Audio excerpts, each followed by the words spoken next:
Filluam, atëre, sot do shikojmë disa komanda për të manipuluar skedarët e direktorit. Do bëjmë një shembull konkret, që do ndiqni me vëmendje. Nëse vjen prapa, më thoni që ndalas e ta mbaroj. Dakor? Më thënë. Sepse po ngelen një hapë sa nuk vazhdohet në hapët e tjera. Fillimisht me komandën që do shkojmë në direktorin home, bëjmë një ls, shikojmë çka ka aty. Tu do krijojmë një direktori për të bërë prova. Për shembull, mkdir test. Ls, shikojmë që kemi të direktorin test. Pra, do krijojmë një direktori dhe prova do t'i bëjmë aty, do krijojmë skedar, do t'i fshijmë, do t'i ndryshojmë, do t'i lëvizim, do t'i emërojmë e kështu me radhë. Tani, për të shkuar te direktoria test, si më të shkojmë aty? CD test.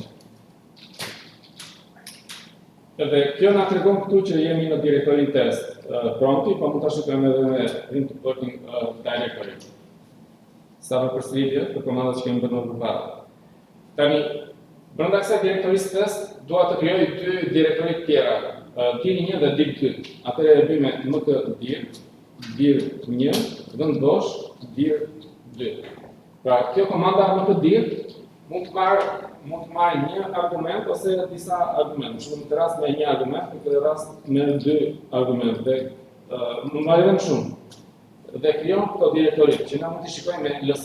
Pra me ls shikojmë që janë krijuar këto dy direktori. dir1 dhe dir2. Tani, duam të kopjojmë një skedar në direktorin ku jemi. Fillimisht e shikojmë me ls nëse është apo jo, ls etc pas shkoj 2 së më pas edhe është tab që ta plotësoj. Pra, me tab në ta plotësojmë edhe na dhe kjo etc password.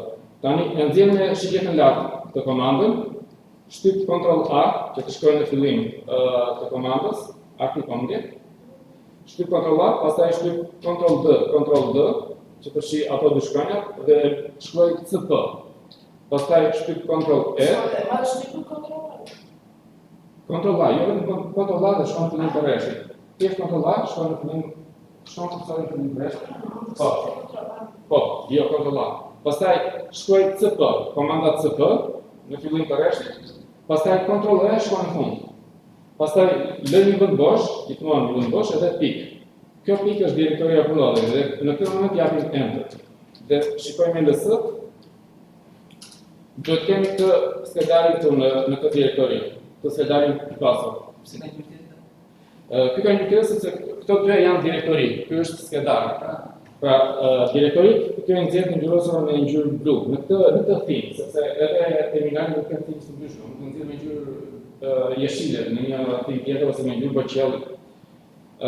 Kurse skedarët i nxjerrë me ngjyrë normale, me ngjyrë të bardhë, ashtu siç janë edhe teksti komanda.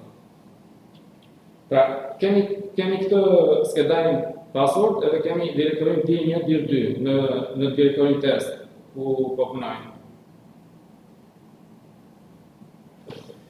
Kjo komanda CP mund të marrë edhe disa opsione. Me shikjetën lartë po nxjerr prapë komandën CP.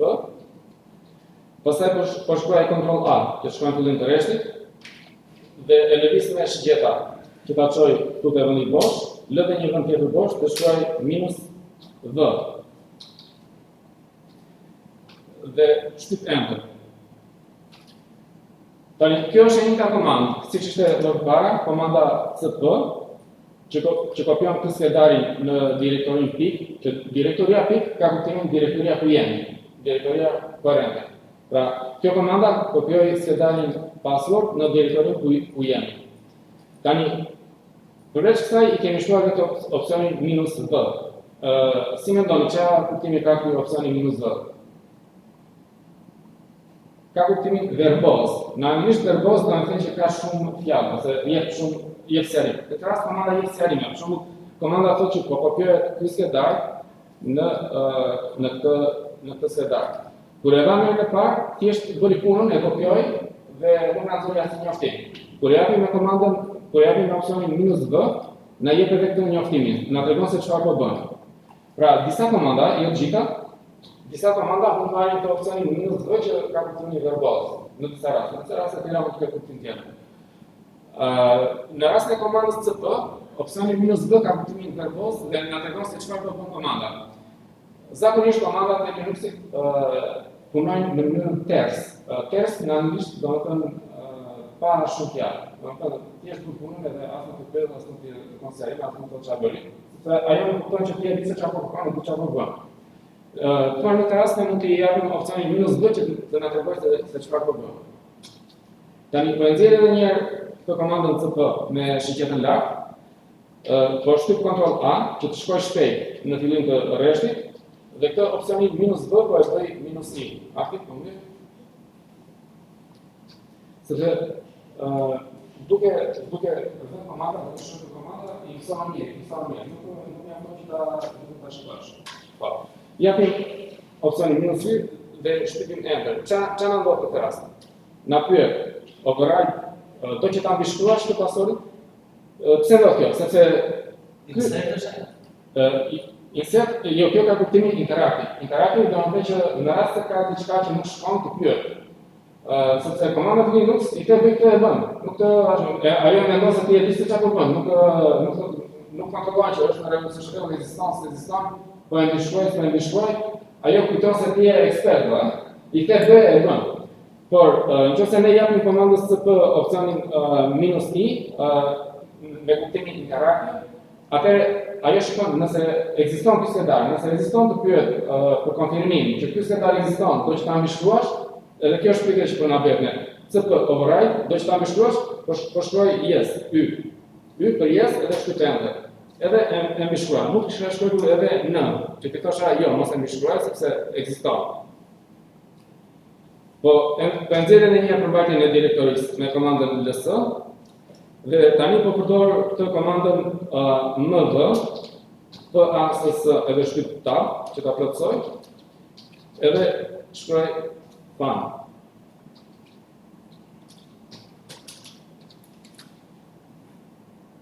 Tani çfarë bën kjo komanda mv? Po. Mv ka kuptimin move. Do të thënë mv është kuptim për move. Atëherë kjo lëviz këtë skedarin në ky skedar tjetër. Në këtë rast thjesht ndryshon emrin, në qenë se është në të njëjtën direktori. Pra nuk e çon në një direktori tjetër, nuk e çon në një vend tjetër, e çon në një vend ku jemi, por me një emër tjetër. Pra në këtë rast ajo ka kuptimin si rename, i ndryshon emrin.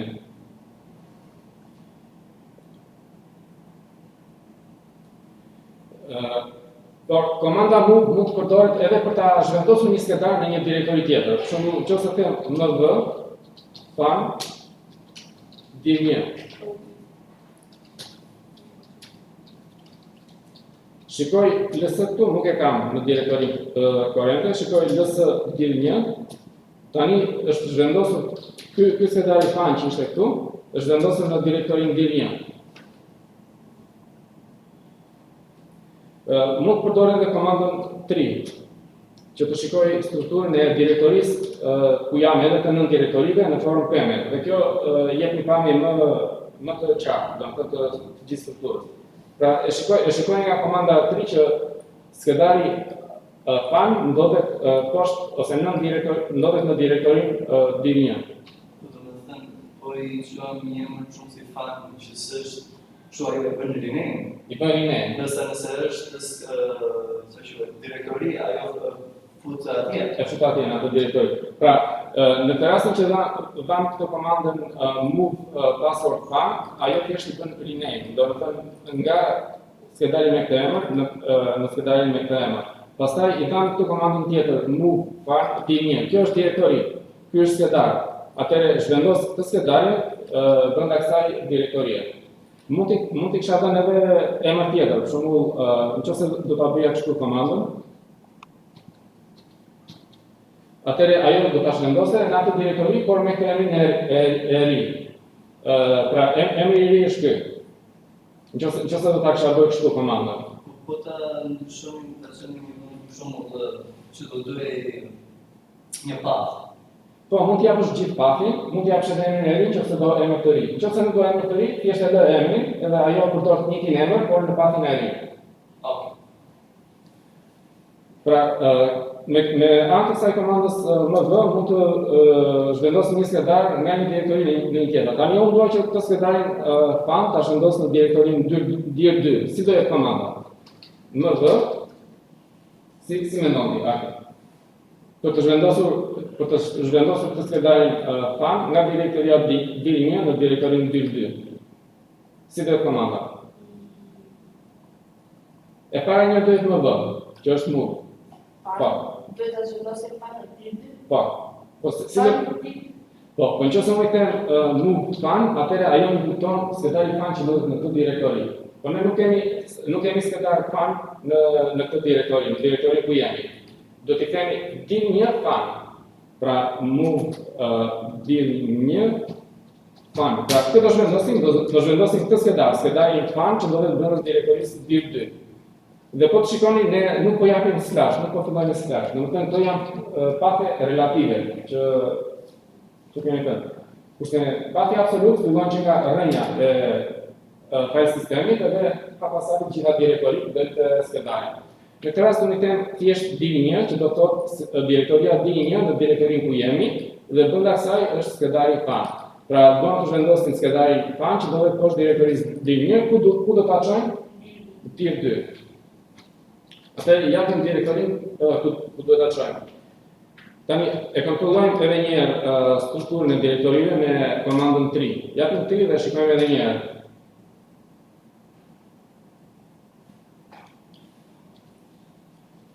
Apo, e bëjmë? Okej, edhe një herë. Okej, tani është rregullt. Pra, në këtë mënyrë është vendosim nga direktoria dir 1 në direktorin dir 2. Tani unë dua që ta shëndos nga direktoria dir 2 të skedarin fan në direktorin ku jemi. Si do ta bëjmë? Jo, skedari fan ndodhet poshtë kësaj direktoria. Unë dua që ta zhvendos këtu. Po, te test. Ose direktoria ku jemi tani, direktoria korrente. Direktoria ku punojmë. MV dir 2/fan pik, sepse pik në kupton direktorin ku jemi. Ne duam ta zhvendosim në direktorin ku jemi. Thjesht pik e çojmë në direktorin ku jemi. Dhe po ta shikojmë tani me 3. Nëse shikojmë me 3 ose me LS, shikojmë që fan tani ndodhet në këtë direktori. Tani komanda MV dhe tani e kemi përdorur për të zhvendosur një skedar, ose në një vend tjetër, ose për të vënë një emër tjetër, ose e zhvendosen edhe në një vend tjetër dhe ndryshon atë emrin. Mund përdoret edhe për të zhvendosur direktori, ose për të ndryshuar emrin direktorisë. Nëse këtë direktorin dir 1 dua ta zhvendos poshtë direktorisë dir 2. Atëherë e bëjmë me komandën MV dir 1 dir 2.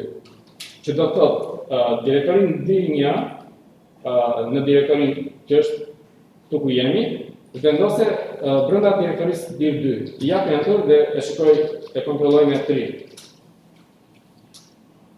Pra, si ishte dir 1 ishte në të njëjtin nivel me dir 2-shin, po tani ndodhet brenda direktorisë dir 2. Tani nëse dua që ta zhvendos ta kthej prapë direktorin dir 1 aty ku ishte, në direktorin ku jemi, si do ta bëjmë? Dir 1 në direktorin. Po shkruaj. MV, si do ta përshkruajmë direktorin dir 1? Direktoria dir 1 ndodhet poshtë direktorisë dir 2, kështu që do të kemi dir 2/dir 1, vend bosh edhe direktoria ku jemi. Pra, e bëre? Okej. E provojmë edhe një herë me 3. Po, tani direktoria dir 1 ndodhet brenda direktorisë dir 2. Tani le të shikojmë këto linkje. Komanda LN përdoret për të krijuar një link në Linux. Je ke mos në vënes, por jam më se unë pak atë fillin edhe pastaj se ndjek dot atë shembullin. Mundot të vish në 10 minuta më shpejt me ty. Jam në kondrejna në 3 metës. Amin. Jo, për që për ty e kanë se... Se ne tani kemi filluar një shembull dhe po ndejmë më pasaj. Tani ti s'kan di dot, në desa të bëjmë shembullin tjetër. Okej. Mirë. Pra, po shikojmë, po krijojmë këto linkjet. Po jap këtë komandën ln që krijon një link, ln fan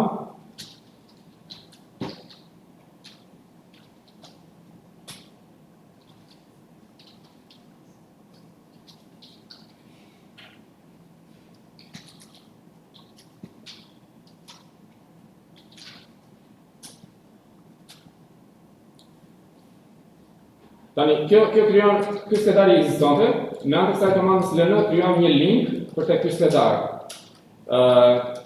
Kjo quhet hard link, sepse kemi edhe symbolic link ose soft link në Linux. Prandaj e kam quajtur fan hard. Tani në këtë direktori kemi edhe skedarin fan, kemi edhe këtë skedarin fan hard, por faktikisht këta dy janë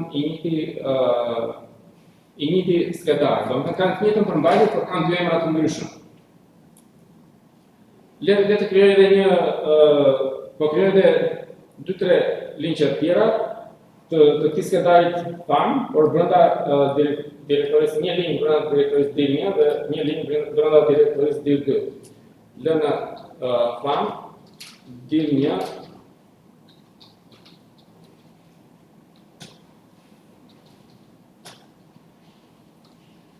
Pra, krijova edhe një link tjetër të skedarit fan, që ndodhet brenda direktorisë dir2. E nxjerr edhe një me shigjetën lart dhe e modifikoj të bëj dir2, që të krijoj një link të skedarit fan brenda direktorisë dir2.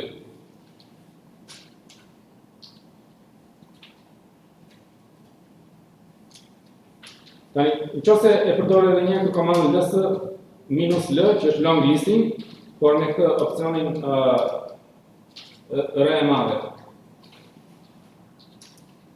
Po të shikoni këtë kolonën e dytë, skedari fan hard, e kanë këtë kolonën e dytë 4. 4 do të thotë që janë 4 referenca ose 4 emra tek një njëjti skedar. Domethënë ky skedar ka 4 emra, që janë ky vet, që është emri origjinal, ky 2, 3, 4. Pra këto linkjet që janë hard link në Linux janë si emra të ndryshëm për të njëjtin skedar. Urdhë?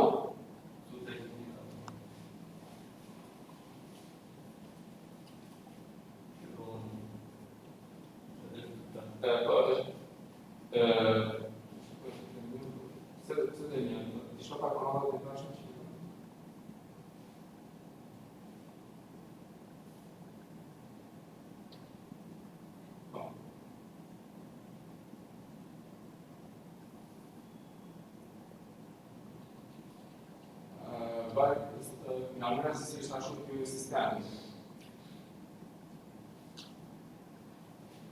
Ky është kuptuar nga rrjeti, prandaj. Ndoshta është kuptuar me, domethënë ai file sistemi është montuar me NFS ose me SSH FS. Ndoshta prandaj e nxjerr atë.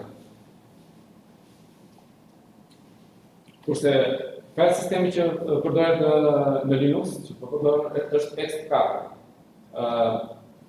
ext4. Po. Edhe këto gjëra kanë, ndoshta ky parametër ka vlerë tjetër në varet nga file sistemi. Në file sistemin ext4 ndodh kjo gjë. Në ato nëse është montuar me NFS, Network File System, ose nëse është montuar file sistemi me SSH FS, që janë domethënë që ti përdor një disk që ndodhet remote, e përdor nëpërmjet rrjetit, ndoshta ndryshon kjo sjellja e saj.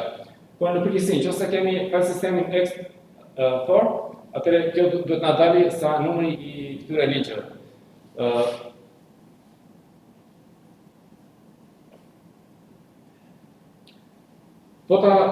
Po t'i jap edhe opsionin i kësaj komandës ls -lri. Më tel edhe një kolon tjetër që nuk t'i kam përpara, që është kjo kolona këtu. Dhe kjo minus i tregon atë inode, adresën, pak a shumë adresën se ku fillon ky skedar. Dhe po të shikojmë këto skedare e kanë të njëjtën adresë, pra është njëjti numër ky. Të paktën në sistemin eksport. Ndoshta Këtë ndryshme? Po, ka lidhje me file sistemi, nga që është montuar në mjetë të vjetit ai file sistemi. Kurse këtu është file sistemi export, që është shumë, nëse e keni parë në një që se e keni dëgjuar, ky është file sistemi më i përhapur që përdoret në Linux, më i vjetri, më i testuar, me ka të tjera që nuk VTRFS,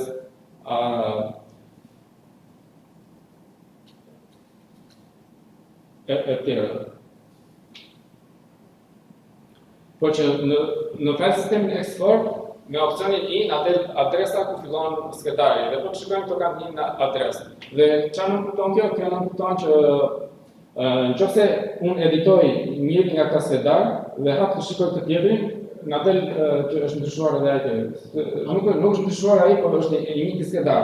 Është si thua një kuti, por që ka 4 emra, ka 4 etiketa të ndryshme. Nëse mendojmë emrin e skedarit si një etiketë mbi një kuti. Po kur hapim fan hard, hapim fan. Po, nëse hapim fan hard, ne faktikisht po punojmë fan. Nëse skedarin e mendojmë si një kuti, por mbajtja është brenda kutisë, emri i skedarit është si një etiketë mbi këtë kuti. Atë kjo është një kuti që ka 4 emra. Nëse ti hap po, ka 4 etiketa, ka 4 emra. Nëse ti hap fan hard, hap një të kuti. Nëse hap fan, hap të një të kuti. është si të hapësh një derë tjetër atë. Jo. Ose është kjo derë ato, hap një derë tjetër. Po, ose si një dhomë që ka 4 dyert të ndryshme. Nëse ti hap derën fan, ti në këtë dhomë. Nëse hap derën fan hard, tjetër, ti prapë në këtë dhomë. Ose si një kuti, më ta mendosh, ose si një dhomë që ka dyert të ndryshme. Po. Këtë bën kjo hard link. Por kjo komanda ls mund të jojë edhe symbolic links. Symbolic links janë krijuar më vonë si histori, për arsye se hard links kanë disa kufizime. Për shembull me hard links mund të bësh link vetëm te skedarit, jo te direktori. Mund të bësh hard link në direktori. Ose mund të bësh hard link në një skedar që ndodhet në një file system tjetër. Pra, nëse kemi një disk, ndodhet një file system. Pastaj kemi një disk tjetër që është montuar te ky file system. File sistemi aty disku tjetër nuk mund të bësh hard link nga një file system në një file system tjetër. Te hard link mund të bësh brenda një file systemi, brenda një disku. Kurse symbolic link nuk i ka këto kufizime. Mund të krijosh një symbolic link edhe për një direktori, edhe për një skedar që ndodhet në një disk tjetër, në një file system tjetër. Dhe për të krijuar një symbolic link, ne përdorim opsionin -s, ls -s. Fan sim.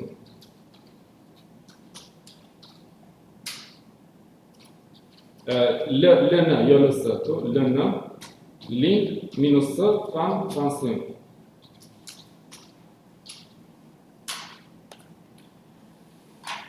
Dhe po ta shikoni një symbolic link, sistemi e tregon edhe me një gjë tjetër, edhe tregon kur bëjmë long listing, tregon edhe se ku të drejton ky symbolic link.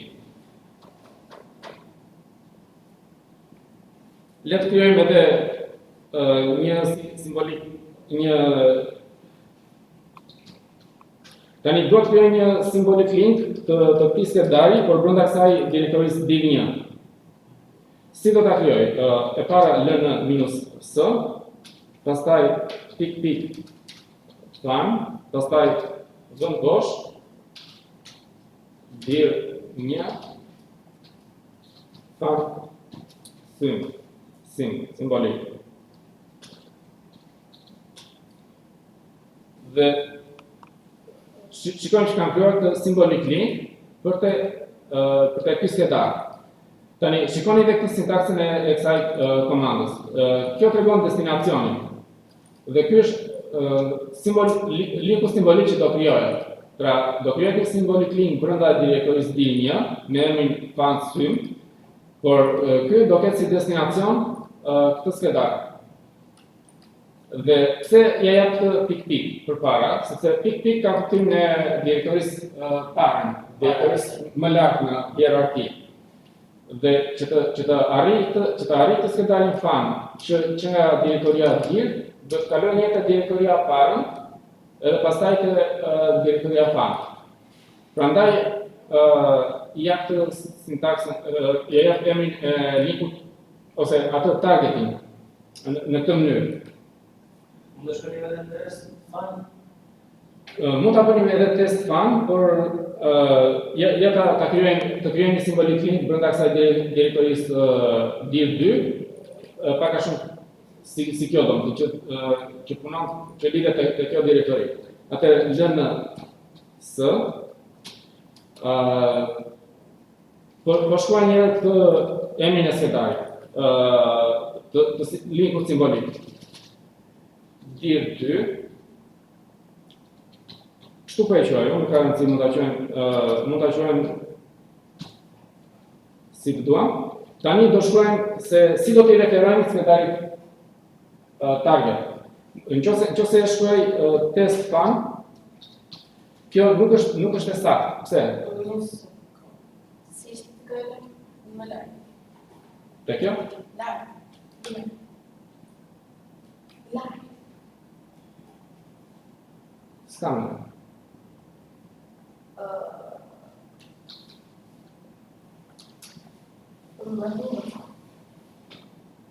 Po. Atëherë mund të bësh pik slash fan dhe këtu DIL1 slash fan sim. Tani bëj 3, kemi krijuar këtë. Tani jemi te shembulli tjetër. Duam të krijojmë një simbolik link brenda kësaj direktorisë DIL2, të ngjashme me këtë, po jo me pik, me një mënyrë tjetër. Tash si do t'ja specifikoj targetin? Nëse unë them test fan, është gabim. Pse është gabim? Ja e provojmë, edhe ta shikojmë. Shikoj del me të kuqe. Me të kuqe do të thënë që nuk e gjen atë skedar, nuk ekziston këtë skedar. Pse nuk ekziston këtë skedar? Do shta duhet treguar qa është direktori para të asaj tjetër të testit. Po, shiko tani, kjo test fan ka kuptimin direktoria test brenda direktorisë DIL2. Se është relative. Direktoria test brenda direktorisë DIL2. Por që nuk kemi direktori test brenda direktorisë DIL2. Nëse duam ta bëjmë të saktë, mund ta bëjmë kështu duke dhënë pathin e plot. Dhe pathi i plot, pathi absolut është /home Linux. Pra, mund ta bëjmë edhe me path absolut. Pra, pathi absolut fillon me slash. Pastaj kemi direktoria home është home Linux, imja, juaja është ndryshe. Dhe pastaj kjo direktoria test është brenda direktorisë ime home. Kjo është direktoria home, kjo është direktoria test. Dhe pastaj skedari fan që ndodhet brenda direktorisë test.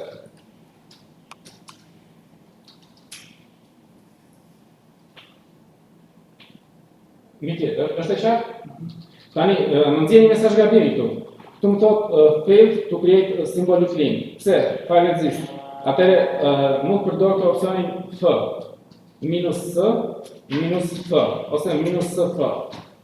Kjo f ka kuptimin force, do të thënë që edhe nëse ekziston i shkruhet. Kjo vetë edhe një nga e para. Tani nëse bëj 3, Po ajo që ishte para asaj, fshihet apo janë të dyja? Fshihet pse dali fan sim. Do të thënë ne po krijojmë këtë skedarin DIL2 fan sim, që është një simbolik link. Ai më pashmi fshihet dhe krijohet një skedar i me një emër. Tani ky skedar është simbolik link. Tani kjo simbolik link çfarë ndryshimi ka nga hard link? Simbolik link është si një adresë e një skedari tjetër. Pra nëse kam të skedarin fan sim si një kuti. Brenda kësaj kutisë çfarë ndodhet adresa e skedarit tjetër. Pra ky skedar vetë nuk ka përmbajtje, po brenda atij llojet adresa ose emri I një skedari tjetër. Pra, ky të çonte një kuti tjetër. Nëse unë hap fan sum, ai më thot me këtë adresë shka të skedarin tjetër. Se unë s'kam gjë brenda, s'ka përmbajtje brenda ky vetë. Ky është vetëm si një ridrejtues, që çon në një skedar tjetër. Pra, ndryshimi midis hard link edhe symbolic link është që hard link është si një emër tjetër në të njëjtën kuti. Pra, është e njëjta kuti, po ka 2 emra, 3 emra, 4 emra. Dhe I referojmë të njëjtës përmbajtje. Kurse symbolic link është si një kuti që brenda ka emrin e një kutie tjetër. Pra, ne hapim këtë kuti dhe gjejmë aty brenda emrin e një kutie tjetër që duhet të hapim.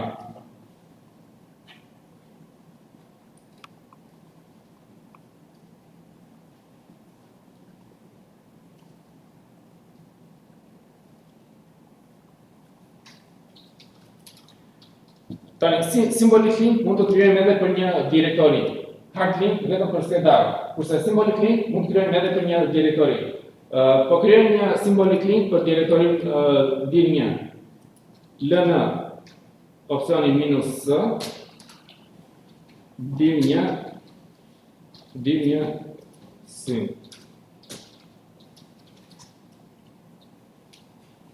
Pra, e kemi këtu komandën.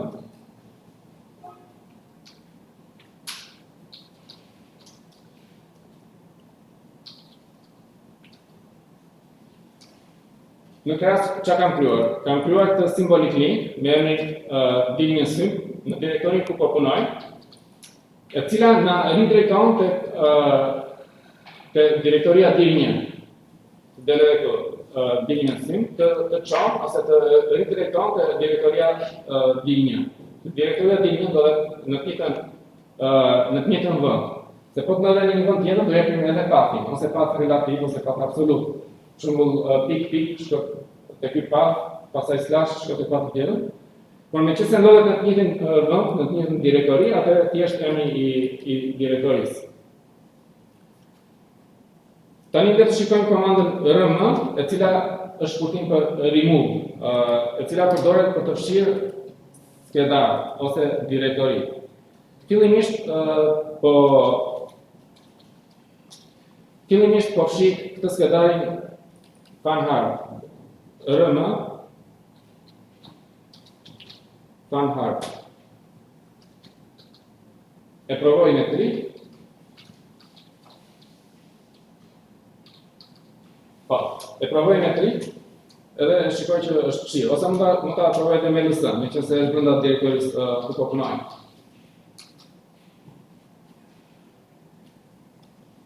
Tani, po përpiqem të fshij këtë skedarin fan. Po e bëj me rm-i fan. rm opsioni -i fan. Atëherë ne kam këto opsionin -i edhe për komandën cp. Çfarë kemi ka -i? Interaktiv, që të pyet. Nëse është një veprim që mund të prish diçka, ajo të pyet, a bëj apo mos ta bëj? Nëse nuk I jep asnjë opsion, ajo thjesht e bën edhe tak. Por nëse I jep opsionin -i interaktiv, të pyet a bëj apo mos ta bëj. Tani unë po them yes, bëj edhe enter. Mund të kisha thënë edhe no. Nëse bëj, edhe është gabimisht.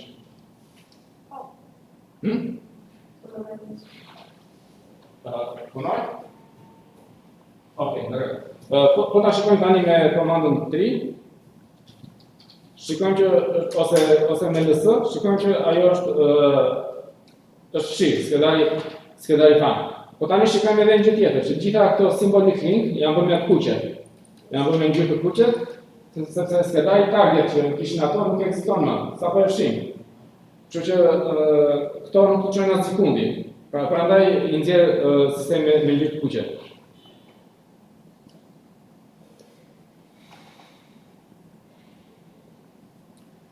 Le të fshim të symbolic link dir1 sym edhe këtë fan sym.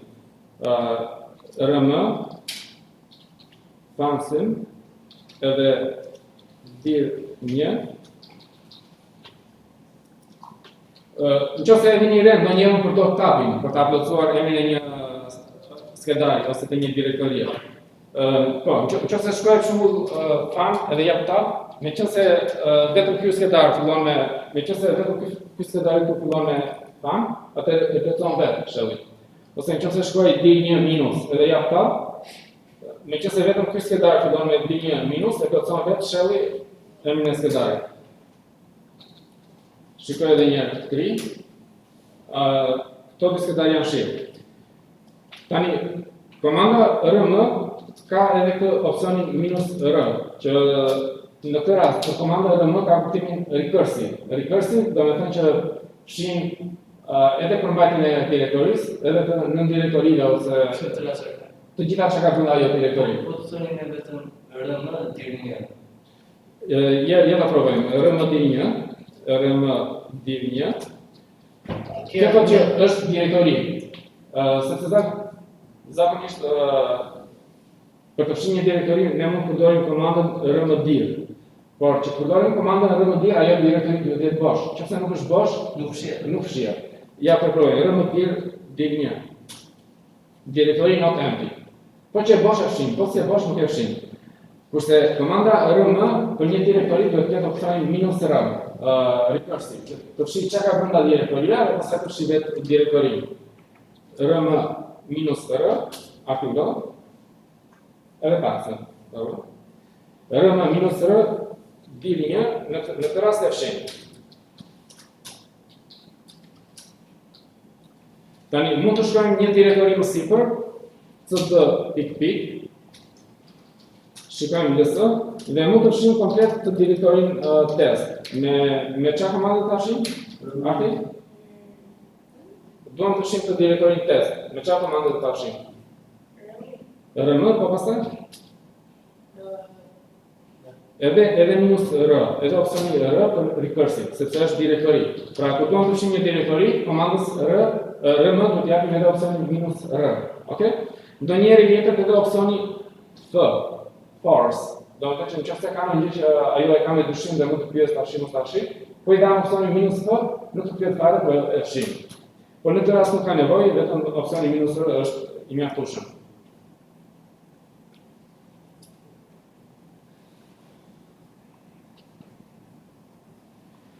Tani po ja komandën clear që ta pastroj ekranin. Dhe do shikojmë disa komanda që kanë lidhje ose që na japin informacione për komanda. Komanda për komanda. Një nga këto komanda është komanda type, që na tregon se çfarë lloji ja pse. Sigurisht informacion. Komanda type na tregon llojin e një komande. Për shembull type ls, thotë që ls është një alias për ls minus color auto. Po nëse e provoj type, se do të di çfarë lloji është vetë komanda type. Type is a shell built-in. Shell built-in do të thotë që është pjesë e bashkë, është pjesë e sistemit. Jo pjesë e sistemit, por është pjesë e shellit. Shelli është ky programi që merr komanda edhe i ekzekuton. Që nxjerr këtë promptin. Shelli që po përdorim ne është bash. Ka edhe CSH, ka edhe KSH ose corn shell, C shell, corn shell. Janë disa lloje shell, po më i prakur është shelli bash, që po përdorim edhe ne. Dhe shelli ka vetë brenda disa si tip funksionesh që ne mund të përdorim si komanda. Dhe komanda type është pjesë e sistemit bash, që na tregon se çfarë lloji është një komandë. Edhe kur e bëjmë një type, do të thonë çfarë lloji është komanda type. Është një shell built-in. Kurse komanda ls është një alias. Nëse e bëj për shembull type cp. Çfarë lloji komande është komanda cp? Atëherë cp na tregon që cp është një program i ekzekutueshëm që ndodhet në direktorin /usr/bin/cp. Mund të jetë exe, mund të jetë shell script, nuk na tregon këtë, ndoshta kjo hasht tregon që është i kompiluar, programi i ekzekutueshëm, por që është një program i jashtëm. Kjo type quhet edhe komandë e brendshme, meqense është shell built-in. Çu mund ta quajmë komandë e brendshme? Sepse kjo është komandë e jashtme, meqense është një program i ekzekutueshëm që ndodhet diku, edhe që ekzekutohet. Kur unë jap komandën cp, çfarë bën çatën shelli çfarë bashi, gjen këtë skedarin dhe e ekzekuton këtë punë. Një komandë tjetër është which. Për shembull which ls.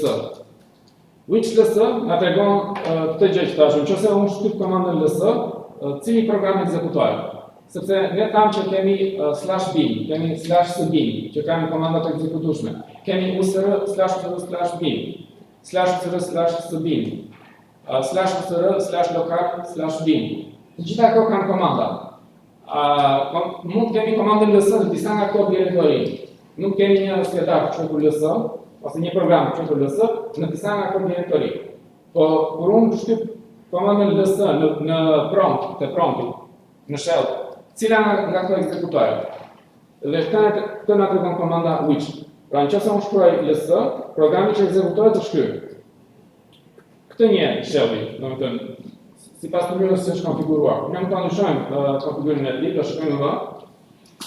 Po që momentalisht me konfigurimin që ka, nëse unë shkruaj ls si komandë, atëherë ai ekzekuton këtë program.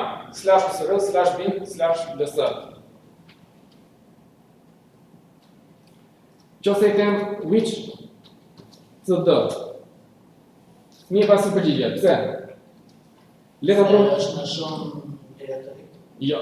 Le ta provojmë me type cd. Type cd është një shell built-in.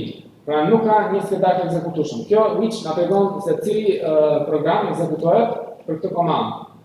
Komanda cd nuk ka një program tjetër, është komandë e brendshme, është shell built-in.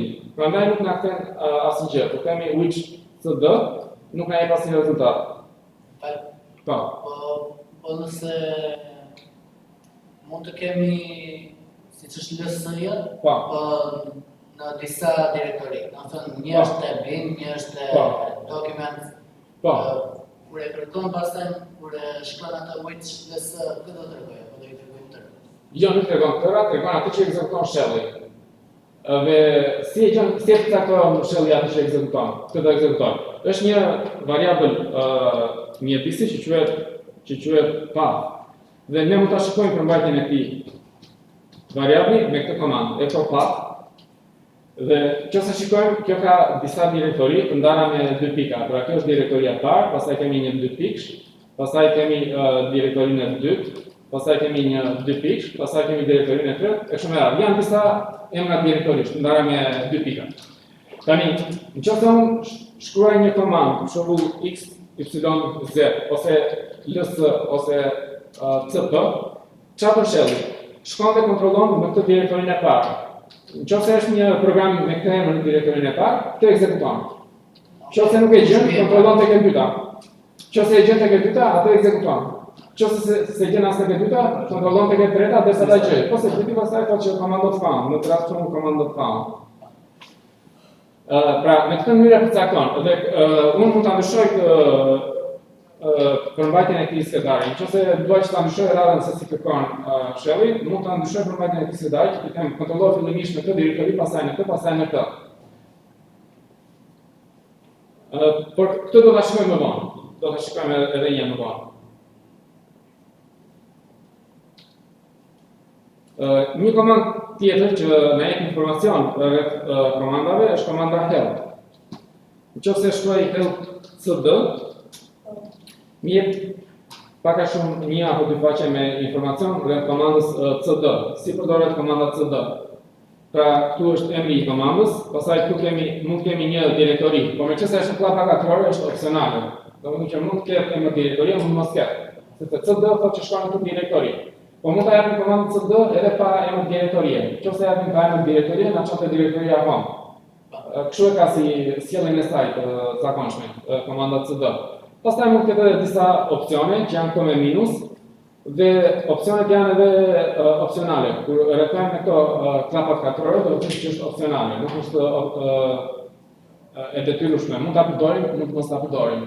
E kështu me radhë. Pastaj këtu na jep edhe sqarimin. Çfarë bën kjo komandë? Change the shell working directory. E kështu me radhë. Sqaron edhe opsionet këtu më poshtë.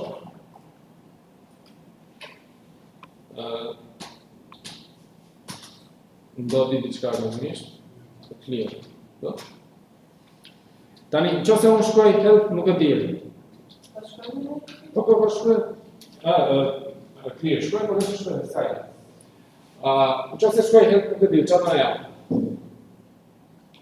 So, no help topics match më të tjerë. Pse? Sepse pse për cd na dha help, për më të tjerë nuk na jep help. Sepse cd është komandë e brendshme dhe kjo komanda help na jep ndihmë për komandat e brendshme. Për ato që janë shell built-in, që janë brenda shellit. Kurse më të tjerë është program i jashtëm, është komandë e jashtme dhe komanda help është vetëm për komandat e brendshme, help vetëm për komandat e brendshme. Atëherë, si mund të marrim help për një komandë të jashtme, për shembull, për rastin konkret më të dirë. Mund të shkruajmë më të dirë dhe zakonisht shumica e komandave ose shumica e programeve ka një opsion -help ose ndonjëherë edhe -h, vetëm -h ose të dyja, nuk ketë -h, nuk ketë -help. Pra nëse shkruaj më të dirë -help, më jep një faqe me informacion, nuk e di faqe gjysmë sipas komandës, për këtë komandë, edhe thot përdorimi këtu, më të dirë, edhe emër direktorie, mund të krijosh një direktori. Kjo pik, do të thotë që mund të ketë një ose disa emra direktorish, pra mund të krijoj 2-3 direktori me të njëjtën komandë. Edhe këtu janë edhe mund të ketë disa opsione.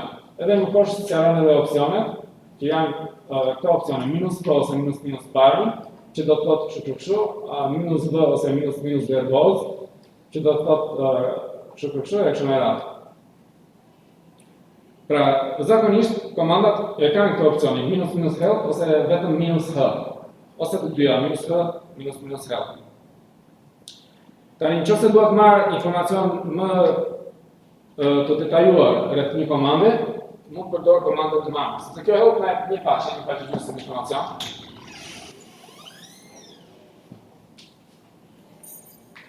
Edhe 5 minuta, edhe 2 minuta. Kanë provim këtu. Dakor, për 2 minuta në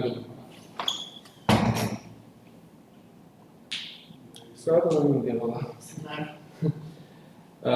Atëre, kjo man ka kuptimin manual page, dhe mund të shikoj kështu man.ls më tregon faqen e manualit të kësaj komande. Më përpara përdoreshin shumë manualit. Manuali ishte si një libri trash i sistemit, dhe aty kishe, domethënë, për çdo komandë, për çdo gjë kishe informacione të rrallësishme. Po. Dhe një faqe manuali ka disa seksione. Seksioni i emrit na tregon emrin e komandës edhe një përshkrim të shkurtër, list directory command. Pastaj sinopsis na tregon mënyrën e përdorimit të komandës me opsionet, me argumentet e kështu me radhë. Pastaj seksioni description ka përshkrimin e kësaj komande, çfarë bën e tjera, edhe bashkë me këto opsione të ndryshme që ka komanda. Pastaj ka edhe mund të ketë edhe disa seksione të tjera në fund, për shembull autor, reporting back, copyright, styles e tjera. Tani për të dalë nga manuali, nga faqja e manualit shtypim q. Pra shtypim q për të dalë nga komanda man. Tani këto faqet e manualit ose manual pages ndodhen në disa seksione të ndryshme sipas llojit të manualit. Mund të kemi manual për komanda, mund të kemi faqe manuali për konfigurime, për sketat konfigurimi e kështu me radhë. Nëse unë shkruaj man 5 ls, atë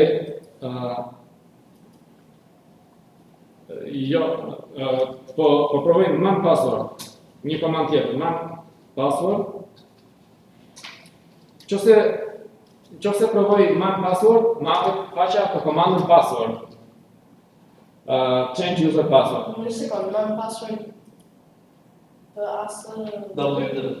Po, WSWD.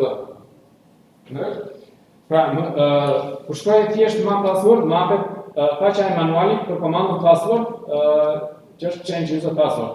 Edhe ky një shik këtu tregon seksionin 1. Seksioni 1 është seksioni komandave. Faqet e manualit janë ndara në disa seksione. Tani dal me komandën q. Dhe shkruaj man 5 password. Man 5 password.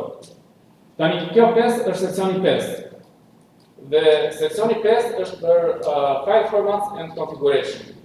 Atëre, kjo faqe manuali është për skedarjen etc password, për skedarjen e konfigurimit /etc/password. Pra na tregon se si është i ndërtuar ky skedari i konfigurimit /etc/password. Pra,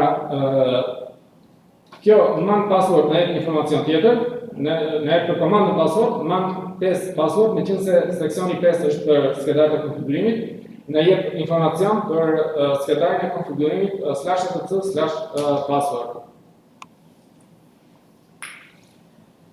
E ngjashme me komandën man është edhe komanda info.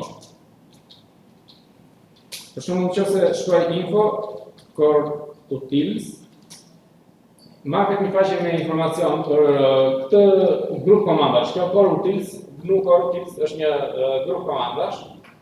Po kjo është pak e ndryshme nga man page, sepse është hyperlink. Hyperlink do të thënë që nëse unë shtyp enter te njëra nga këto më çon në një faqe tjetër dhe mund të kthej mbrapsht.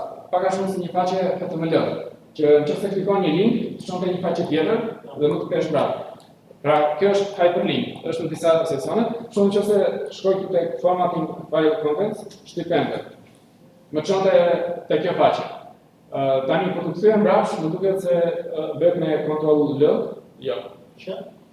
Për dal është që, po ka apo jo vetëm L, jo Ctrl L, po vetëm L. Pra me L kthesh mbrapsht.